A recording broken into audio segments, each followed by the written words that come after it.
Hello, citizens of the internet. My name is AJ, and welcome back to my channel. I am the A2Z artist. Happy Sunday. I hope everyone had a good week. It was kind of a crazy week for me. I started back at work finally, so trying to find a balance between work and YouTube now. I'm trying to get all this stuff done.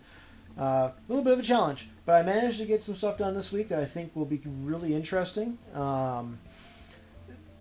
If you've heard of the YouTube artist named JessJackdaw, I don't know what her real name is, but her YouTube handle is JessJackdaw, and it will be down in the description below.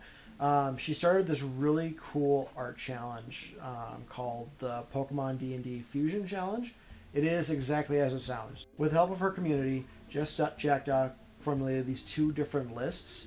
One was all 100 of the different Pokemon, which makes sense because there's like 1,000 now, so makes it a little bit more manageable. And then she also made a list of 100 D&D monsters. From those two lists, you roll 2 D100 for you D&D nerds like myself. That would make a lot of sense. For you, those of you who are not as versed in the tabletop role-playing games, a D100 is a 100-sided dice. Technically speaking, doesn't exist. You would roll 2 D10s, but I was using an app, made the rolling a lot easier. So I ended up with 6 numbers, 3 Pokemon and 3 D&D monsters. And from those numbers, I went through the list and I found the corresponding Pokemon and the corresponding D&D monster. And from that, you do as the name suggests. You mash them together.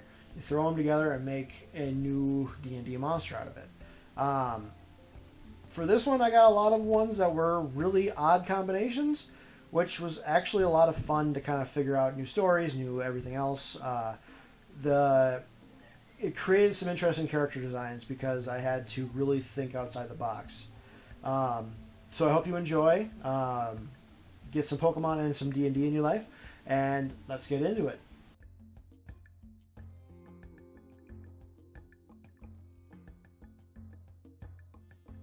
So first up, we have the Armored Accumulator. It was a really odd combination. It took a Delibird, which if you know anything about Pokemon, it's a bird Pokemon that looks like Santa Claus. That's the basic description of it.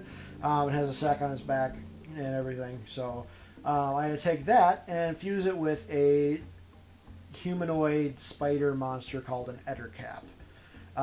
The character design process for this one was really...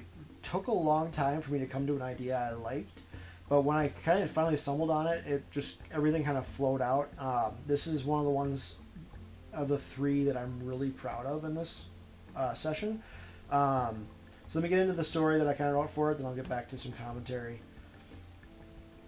The Armored Accumulator. While many Ettercaps prefer their warm, forested homes, certain members of the species found their way to the solitude of the rugged far north. These creatures became a new species entirely, one that evolved to better handle the many unique threats that the snowy regions presented to them. Their hide, once soft and flabby, grew dense and armored with exoskeleton, and to protect them from the vicious northern creatures like the tundra yetis and the dire wolves. Their natural sticky webbing became hot to the touch, capable of burning exposed flesh, but not the armored hide of its producer. This allows this new breed of Ettercap to wrap the webbing about itself for added warmth. For creatures without the Ettercap's natural armor and immunity, this webbing carries with it a natural paralytic toxin that seeps from the creature's saliva. This toxin can also be secreted from the small stinger on the end of its evolved tail. Many of these creatures create a massive ball of webbing that they carry on their back. In this ball, they store all kinds of goods. Food in the form of captured prey, weapons and shiny baubles that catch the attention of their 6 bulbous eyes. The Armored Accumulator's greatest burdens, though, are their own eggs. They swaddle the eggs of their young in the wrappings of the warm silks to protect them from the harsh cold of the outside world and defend them from attack. The Armored Accumulator is a solitary creature, preferring to trap its prey deep within its ice cave home. It leaves small offerings of jewels or food in a line to the cave, hoping to draw unwitting passersby into its lair. Then in a flash of red flesh and glowing yellow eggs, the creature lashes out and fells their next meal. So for this one, I really wanted to focus on that. While the general design for this one came from the Delibird, like the colors and the kind of even the facial structure, I tried to kind of make to mimic that. I really wanted to push the theming from that creature. The Delibird, again, is that Santa type Pokemon, so it's got the big sack on its back. It delivers gifts. And so I wanted to push that idea of the carrying the burdens with the webbing on the back. That was kind of the first spot in this character design process that I really kind of saw where I was going. And from there, everything just kind of spilled into place. I mean, once I came up with that, I came up with the idea of the Ice Cave, because Delibird's an ice Pokemon. Then I started kind of just throwing things together, seeing what worked. My process originally, you'll see in the beginning of this video, I originally kind of thought of him as like a centaur type kind of thing with 4 legs, but it really just didn't work for me. It just didn't feel like it fit the character very well. The Ettercap design from D&D in general just wouldn't have worked well with that type of body structure. So, and you would need some type of counterbalance to make sure it didn't topple over. It could carry this burden for super long amounts of time. So that's where I kind of came up with all these different details. But overall, this was kind of this was the first one I started drawing, and it got me really excited for this process. I really got to kind of push my character design chops. I'm not a monster designer for the most part. I work a lot with human designs, and so getting to work with a monster for the first time in a long time, it really got me excited for this entire project, and getting to see, especially the coloring process. I love creating those glowing eggs. They just create this really ominous feel for this monster. And overall, like I said, I really liked this project. I really liked this particular piece of the project. It really felt, it felt good to step out of my comfort zone. It felt right in a way, and getting to push myself in that new creative direction really feels like a step forward for myself. And overall, I really enjoyed this design. Overall, I'm really happy with this piece. There's very little negative I have to say about it. Probably my favorite of the 3. I started off really well, and for the most part it kept going, but you'll see in the next one I'm not as happy with it, mostly because I raised my expectations a little too high. So let's see what the next one is.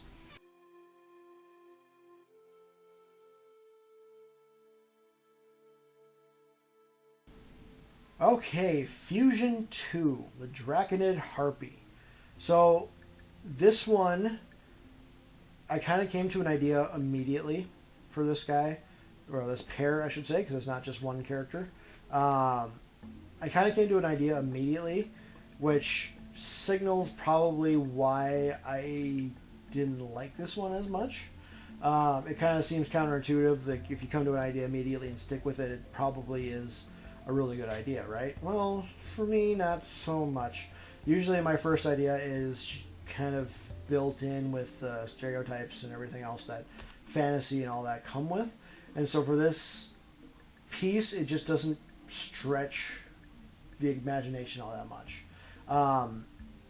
To get into a little bit of the background, the characters I was supposed to fuse for this piece were Garchomp, one of probably the coolest dragon Pokemon designs, and the Harpy, which is a very old school D&D monster, very old school mythological monster. Hercules had to fight the Harpies, if that, everyone's heard of Hercules, so I kind of figure that's a name that you might recognize. But yeah, so those two combined, I kind of came up with these dragon-like Harpy monsters. Again, not pushing my boundaries all that much like I did with the first one. But then they get into the story, then I'll get back into some commentary for this. Many adventurers have heard tales of the Harpy, a horrid bird-human hybrid that takes pleasure in slaughtering wayward explorers. But few have heard of their distant cousins, the Draconid Harpy. Draconids live on distant oceanic islands at the foot of large, burbling volcanoes, where other harpies can point to avian species as their evolutionary heritage. The Draconids point more to large reptilian creatures like the mighty dragon. Their mighty scaled armor defends them from nearly all attack, and their great claws and sharp, spined wings make them dangerous offensive creatures. Despite this, the Draconid Harpy is largely solitary, preferring the company of its small island tribe. They are a sophisticated group of creatures with a definite matriarchal hierarchy. Try saying that 3 times fast. Unlike most harpies, who all resemble female humans, whether they are male or female, the Draconid species has developed a distinctive look for both genders.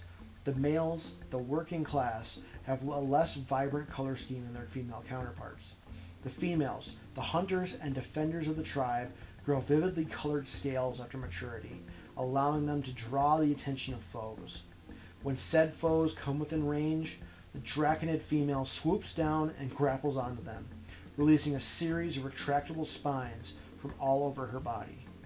These spines, covered in a potent poison, can also be broken off and thrown at range. Again, the story I came up with for this piece I really liked. I really liked the idea behind it, but something in the execution just didn't feel all that original. I tried to push the idea as much as I could. I tried to push it into the realm of like wyverns and gave them like arm wings.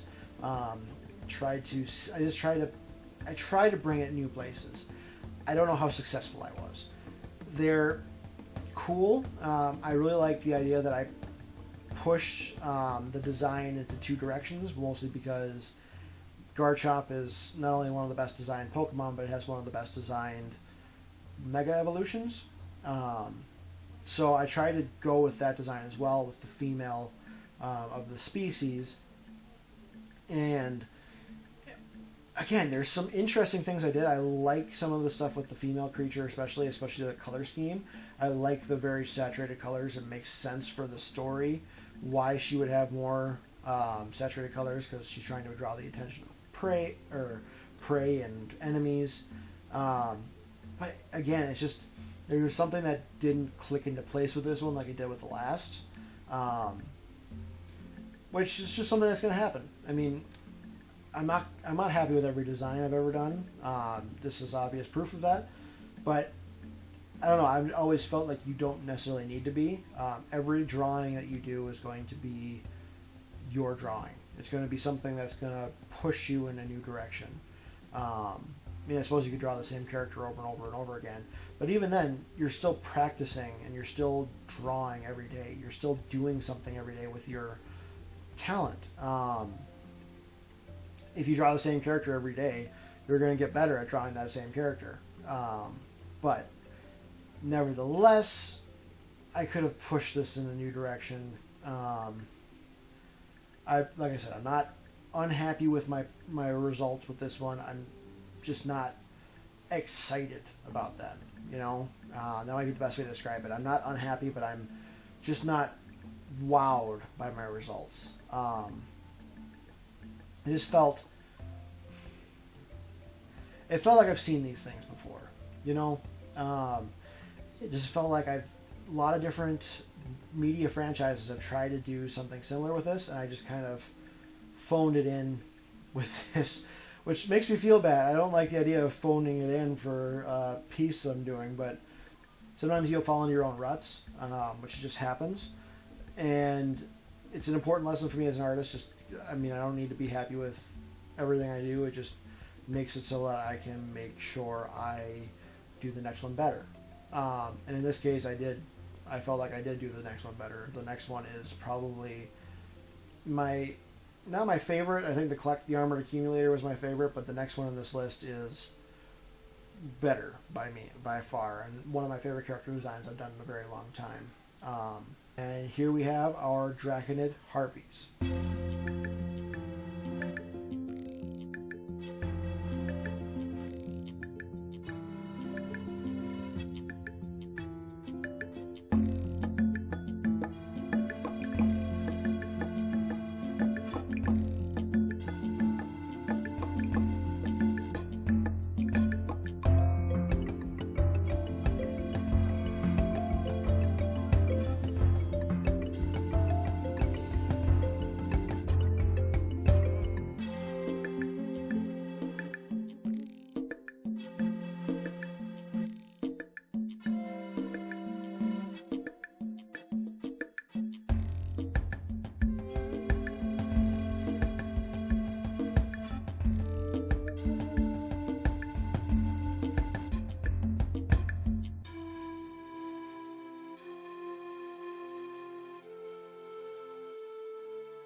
And Fusion 3.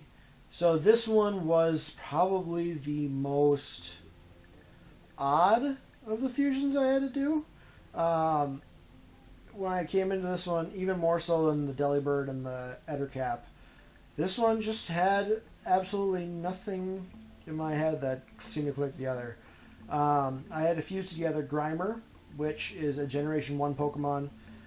It's just a little tiny sludge monster. Very cute, very non-threatening. That's all there is. It's just a sludge monster. And the other element I got was Succubus, which again is another very old fantasy trope monster. Succubus are demons that look like beautiful women, try and draw men in and suck out their life energy. That's pretty much all they're known for. So, sexy women, sludge monster. Those two really didn't come together in my mind very well. So I just I sat there and tooled around a little bit and tried to come up with different ideas. And I kind of came up with one that I think works really well and that I'm very happy with. And I think that tooling around, same with the Armored Accumulator, this one came up with an idea for me that worked really well. So let me read you the story and I'll get back into my commentary. All sentient beings suffer from at least one of the deadly sins. And as the monsters of the world have grown used to this fact, they have means of playing on those impulses. Mimics lure in the greedy with the promise of riches. Tricksters play on a person's rage to fool them into making mistakes. The Siren Sludge, however, works a person's more primal impulses. No one knows where the first Siren Sludge came from, though they are a fairly new occurrence, one that has arisen with the rapid industrialization of Faerun and its surrounding lands. Some theorize that it was a mage's rampant magic that didn't mix well with the chemicals spewing from various alchemical laboratories. No matter how this monster came to be, though, there are few graver threats to an adventurer. Capable of the smallest bit of psychic ability, the Siren Sludge can determine a person's greatest attraction and take that form. With their lure in place, I simply call for the strapping adventurer and bring them in close. On land, these creatures simply draw their prey in for a sultry kiss, only to revert back to their sludge-like state to devour them. The acidic makeup of their bodies allows them to digest their food within minutes. On the water, though, their bodies are far less acidic. Instead, they pretend to be a drowning person, waiting for the perfect opportunity to drag their prey beneath the waves, to drown and eat them. So for this piece, I was really, like I said, very, very happy with the outcome of it. There was just something that really worked. I got to play with some really interesting, fun horror tropes, like the body snatchers from Mars kind of feeling, and the kind of monster from the swamps kind of tropes. It kind of came up with some really interesting ideas that kind of melded together just very well for this piece. The one thing that was kind of a bother, but also kind of fun, was just the amount of detailing I had to do. I know I talked in a previous video about how detailing is just sometimes very tedious and not necessary. People aren't going to notice small amounts of detail, but for this one, I just really wanted to push that little tiny folds in the sludge, because it really would, I felt it would create a sense of movement in the piece, but also to really, I felt like I needed that in order to kind of push the sense of grossness for this creature. I think there was something that was said about horror art that the more lines you use, the more detail you add, the more realistic it gets, the creepier it can look. Especially when you're going for something like this, like without all those little small details, that would kind of look wrong, I think. It would just look like a puddle of purple goop. And for this one, I wanted to really kind of get the feeling that it was constantly churning in on itself and dripping and gross, and that if you stuck your hand in it, it would just sink in, and bleh, kind of that feeling. And so I really pushed the small details, and I kind of just sunk into it. I just let myself. It was kind of a meditation in a sense. I was just sitting there and just detailing. I did my block and erase, just got a big chunk of dark color on there and erased out the small details I wanted, and it was a fun process. It led to a character design that I was really happy with. Overall, I have nothing to complain about with this piece. I will say I did use a new highlighting technique with the cut and grab. What you can see now, I'm using the lasso tool and filling out areas, and I'm just going over with a small brush. But overall, probably my second favorite of the three. The Armored Accumulator is pretty close, but I hope you enjoy the Siren Sludge.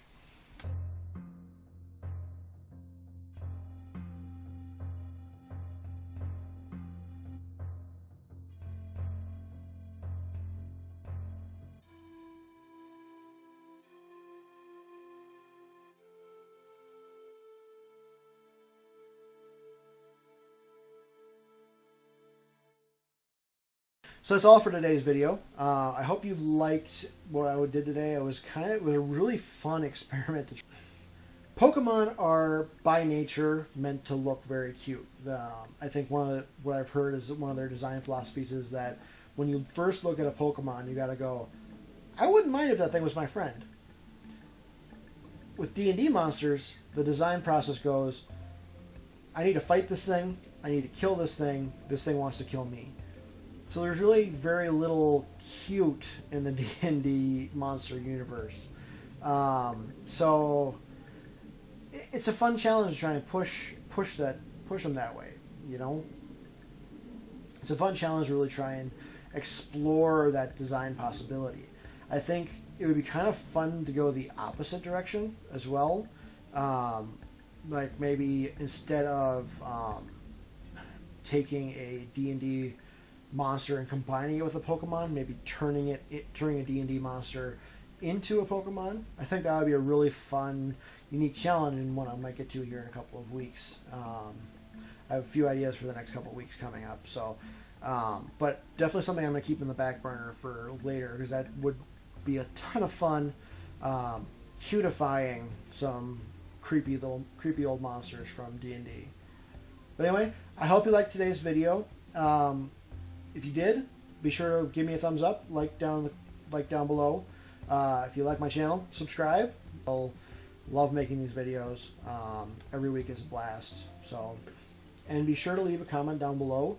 I kind of have two different questions of the week this week, but you can answer both if you want. It was fine. The first is, what Pokemon would you think would do best in the Dungeons & Dragons universe? And what D&D monster would you most like as a pet? Let me know down in the comments below, and I'll catch you guys next week.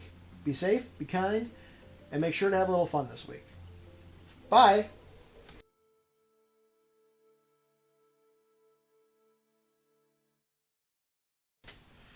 I know, my shirt is Star Trek. It's not at all D&D or Pokemon.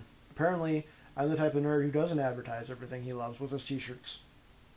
Even though I want to. 2 sets of 100.